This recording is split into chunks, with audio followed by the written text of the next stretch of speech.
a major time when my kindness was taken as weakness, and when I got taken advantage of.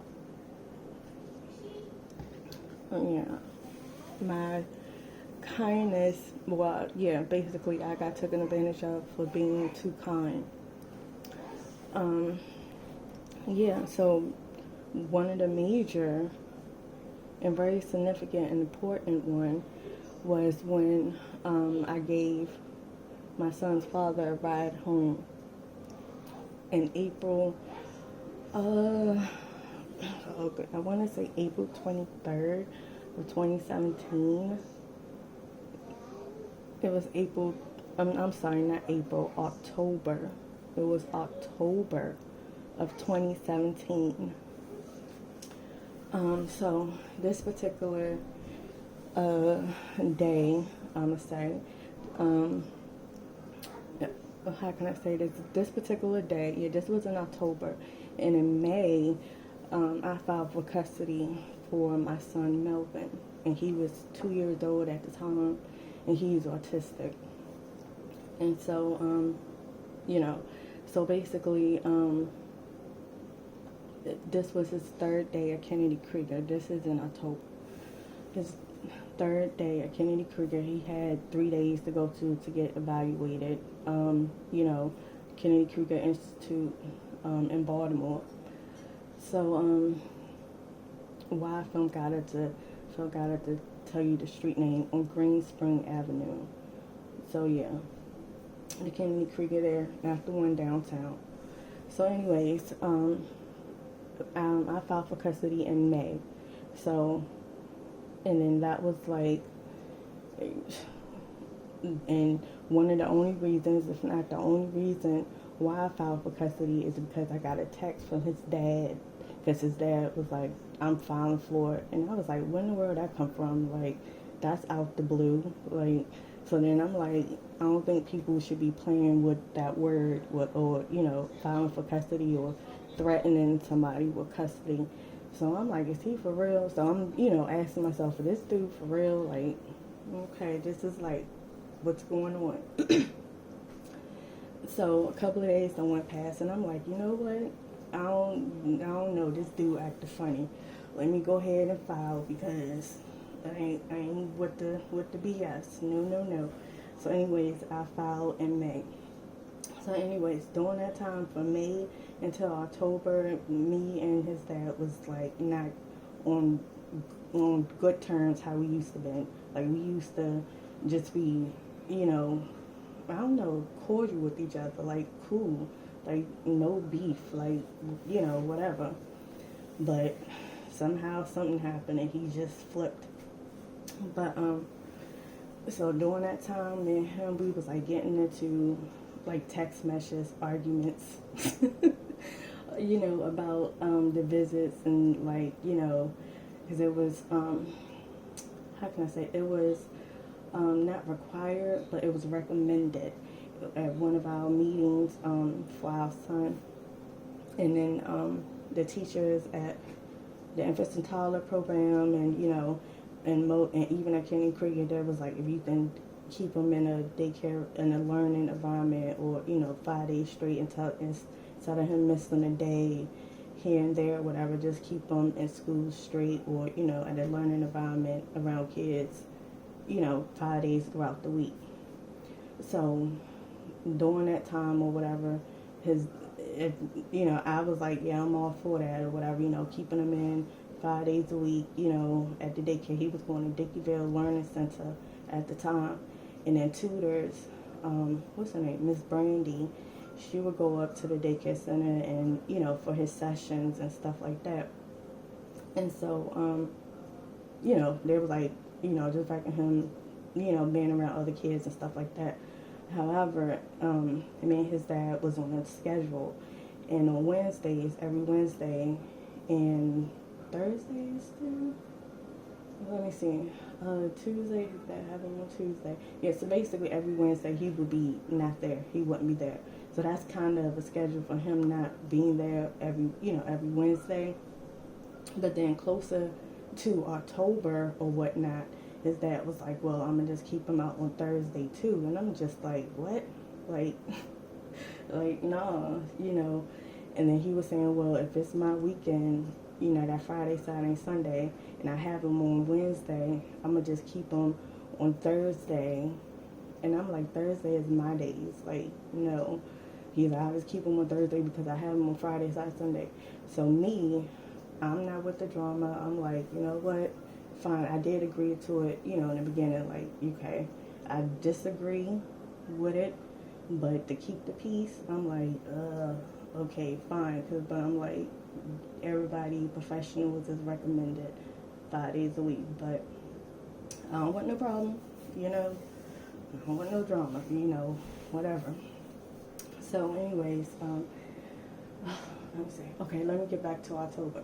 Okay, so anyways, we October hit. Okay, so we in the month of October of 2017. Like I said, me and his dad, we wasn't really seeing eye to eye on his dad just seeing him every other weekend, or of course, I even telling him like, you can pick him up from me and take, you know, have him for a couple of hours and then drop him back off to me later on at night, or you can have him overnight, but just make sure you drop him off at the Dickeyville Learning Center the next day. I'm like, I'm not keeping him from you. You know, you always welcome to see him. I guess that part went over his head. I don't know. So, basically when October hit, I think his dad didn't see him maybe for like 2 weeks, 2 straight weeks at the time, because his dad wasn't gonna give him back. Like, far as if his dad would have seen him, he wouldn't have dropped him off at Dickeyville Learning Center, you know, and that's like where I'd be picking him up at, you know. So it's like drop him off or pick him up there, you know, whatever, before work and after work. So we did see each other, you know, them 3 days. His dad did show up on them 3 days. So the final day, the third and final day, his after their appointment, his dad asked me, can I give him a ride home? And I lived on the west side. I lived near Security Boulevard at the time, in Windsor Mill, and he still lived in Baltimore City, on near Sedonia or whatever. So I'm like, that's like opposite direction. In my head, I'm like, that's opposite direction, you know. But I'm like, you know, I don't mind giving him a ride home. If, you know, of course he can take the bus, but, you know, whatever. I give him a ride home, fine, you know. So that's all he said. I'm like, yeah, I'll go ahead and give you a ride home. He's like, all right, cool. So on the way to his house, the ride maybe was like 30 minutes, about 25, 30 minutes. So I got the radio on. Melvin, our son, he in the car seat, you know, he's asleep. He fell asleep on the ride. So I got the radio on, I'm singing, whatever. Me and him, we're not even conversating. You know, we didn't even say like nothing to each other. The vibe was fine. It wasn't like I felt any negative energy. It was like, hey, I'm listening, singing to music, I'm vibing, you know. He over there on his phone, you know, whatever, doing what he do. Everything was fine, was chill. So we just dropped him off in front of his house. It's like a parking lot. Like it's apartments, and then it's like townhouses across the street. They still by the same people, but it's like a parking lot. I dropped them off in a parking lot with their apartments. So he get out the car, you know. I, you know, put my foot on the brake or whatever. I ain't even put my car in park, because I'm like, he just hopping out, you know. When I hopping out, he just getting out and, you know, leaving. So no need to put the car in park or whatever. So he get out, and then he was like, he said something like, yeah, I want to kiss him, or, you know, I want to say goodbye to him. So I'm like, oh, yeah. Because he was having a door, like, I can't explain, the back door was locked. So he was like, yeah, I want to say bye to him, whatever, and give him a kiss. I'm like, all right. So I unlocked the door, you know, like, okay, of course, you know. Unlocked the door, the back door. So he, you know, in the back, you know, I'm looking forward, you know, I'm like, okay, I don't need to see him kissing him, you know, and whatever. I don't need to see none of that. That's like, you know, private time. So I'm looking forward or whatever, and then about 10, 15 seconds went past. I looked back. So he's still like back there, in front of him. Like I couldn't see my son because his dad was like in front of him or whatever. So I'm like, okay. So I'm like, probably just kissing him. So then I turned my head back forward. But something was like, no, this is taking too long. Like a few seconds back, I'm like, this is taking too long. So I turned my head back, and his dad was like, well, I'm taking him with me. And I'm like, what? So I looked at my son. He's still, sitting down in the car seat. Like his dad don't got no hands on him, or nothing. My son's like harness is off. Mind you, he's asleep. Our son is still asleep. The harness is off though. So I was like, no, you're not. So I slowly took my foot off the brake, and then the car started drifting slowly. And then his dad, he wasn't in the car. His head and his shoulders were like in the car. So his body wasn't in the car at this point. It was like his head and like his shoulders. So the car was drifting, and I looked back, and and then his dad, I got scooted away from his dad a couple of feet, and then I looked back at my son. He's still in the car seat. He's asleep. It's just the harness was off, and then the door closed, but it wasn't closed all the way. It had that little, that little inch gap that you can see that it wasn't closed. So, I put my foot on the gas just a tad. This is the parking lot. People can be backing out. People can be running through. Kids can be running, So this is a parking lot. So I put my foot on the gas a little bit because I'm just like, this dude is crazy. Like, what the F? Like, I heard about these Baltimore people, guys, but I'm like, damn. Like, I heard about Baltimore, like, shoot, should I even have moved here? So my first answer was like, oh, this dude about to do something, So I said, let me go all the way down this parking lot and then turn around and face him so I know where he's at. Because this dude probably could have picked up something or whatever, So I made a U-turn in the parking lot, going slow. Because like I said, the door wasn't fully closed. So I'm like, I wasn't going to be speeding down no parking lot or, doing a turn when the door is not fully closed. And my son is in a car seat sleep, like, no. So, turned around, so I seen him, I don't know how many feet away, like at the beginning of the parking lot, and I'm at the end. I ain't even gonna say how many feet it was, I don't know these numbers. But it was a good enough distance. It was a good enough distance. So, then I put the car in park, took my seatbelt off, and then reached in the back, closed the door, to the back seat. I just had to pull it, when my son was there, and it closed.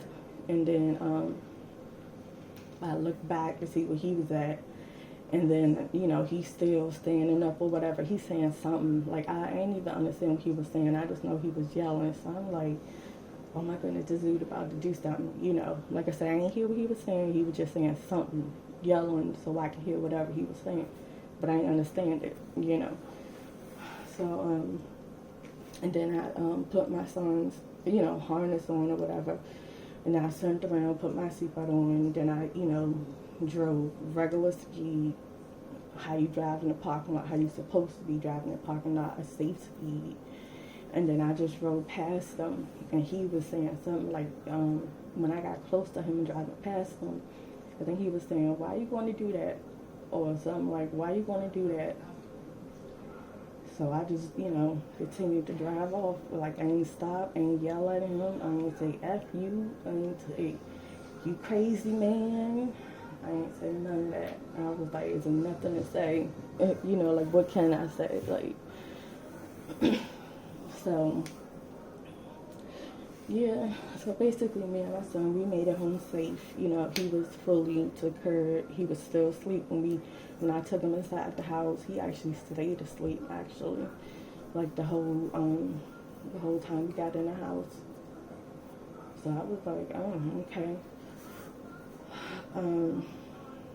So yeah, so basically, Yeah, that was like a setup.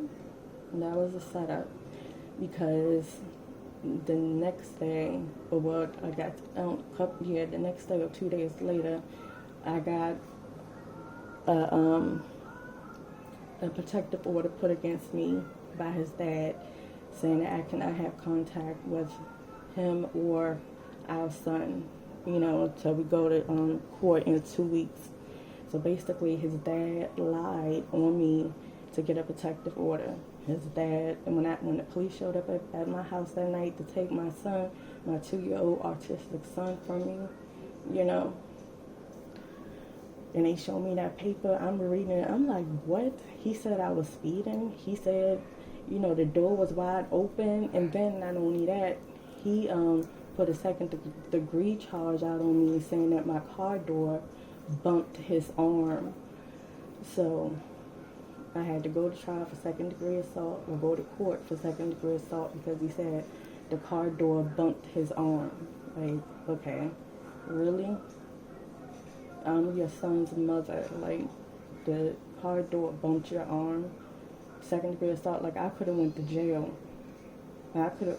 Oh, what are you in here for? Oh, well, one of my baby daddies or whatever lied and said that my car door bumped his arm, and people was like guilty. It was, what, you in here because of what? Because your car door bumped somebody's arm. Like, shoot. But yeah, so basically, but yeah, that's a whole nother video. I'm gonna continue this video because I ain't trying to make this too long. But yeah, so a protective order. He got a protective order granted that I could not have no contact with him or my son. And it lasts, well, and then when the officers came over, they said 2 weeks because we had to go to court in 2 weeks. But them 2 weeks that he lied to get a protective order. So all this is because my kindness was taken for weakness. I'm a nice person. Just, hey, if I can help you out, I'll help you out. And I was took advantage of. Not only me, but my children were taken advantage of. Because I have a good heart.